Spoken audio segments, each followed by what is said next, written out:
বিএনপির ভারপ্রাপ্ত চেয়ারম্যান তারেক রহমান ফিরছেন 25 ডিসেম্বর বৃহস্পতিবার সকালে। 17 বছর পর তার এই প্রত্যাবর্তনকে স্মরণীয় করে রাখতে দলীয়ভাবে চলছে প্রস্তুতি। পূর্বাচলের 300 ফিটে তাকে সংবর্ধনা দেওয়া হবে, সেখানে চলছে মঞ্চ প্রস্তুত সহ যাবতীয় কাজ। সেখানে আছেন আমাদের সহকর্মী মোহাইমিনুল অপু। বাকি তথ্য তার কাছ থেকে জানবো।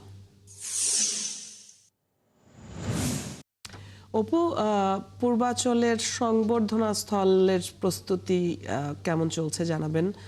সেখানকার নিরাপত্তা ব্যবস্থা সম্পর্কেও জানতে চাই।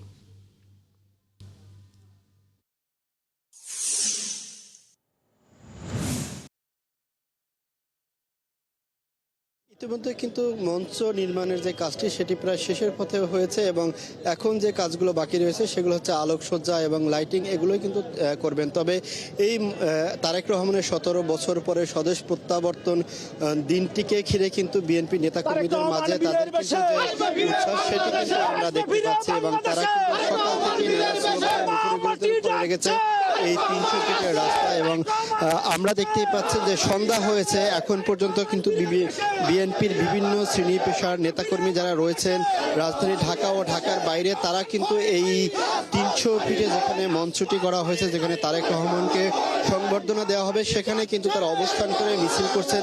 তাদের প্রত্যেকের মুখেই কিন্তু যে উচ্ছ্বাস দেখতে পাচ্ছি তাদের ভিতরে, তাদের কণ্ঠে যে স্লোগান দেখতে পাচ্ছেন যে 17 বছর পরে তাদের নেতা তাদের মধ্যে ফিরে আসবেন, সেটি নিয়ে কিন্তু তারা বেশ উজ্জীবিত এবং উচ্ছ্বাসিত। কখন নাগাদ তাদের নেতা দেশে আসবেন, বৃহস্পতিবার আসবেন, সেই 2 দিন আগ থেকেই কিন্তু তারা এই 300 ফিটে বিভিন্ন সময়ে তারা মিছিল করছেন, স্লোগান দিচ্ছেন।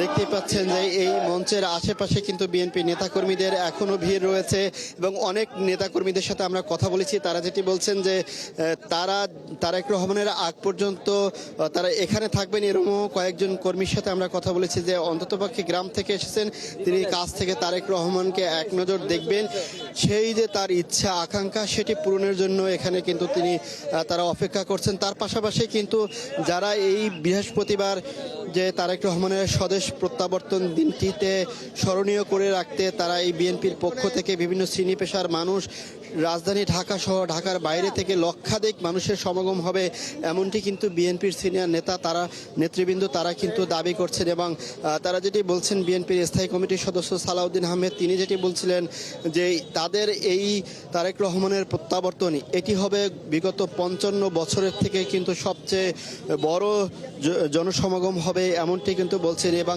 আগামী দিনে তারেক রহমানের নেতৃত্বে বাংলাদেশে যে গণতন্ত্র প্রতিষ্ঠা হবে এবং এই দেশের মানুষ তাকে ভোট দিয়ে নির্বাচিত করবেন, এমনটি কিন্তু তাদের প্রত্যাশা রয়েছে। এবং আপনার কাছ থেকে আমরা জানছিলাম সেখানকার পরিস্থিতি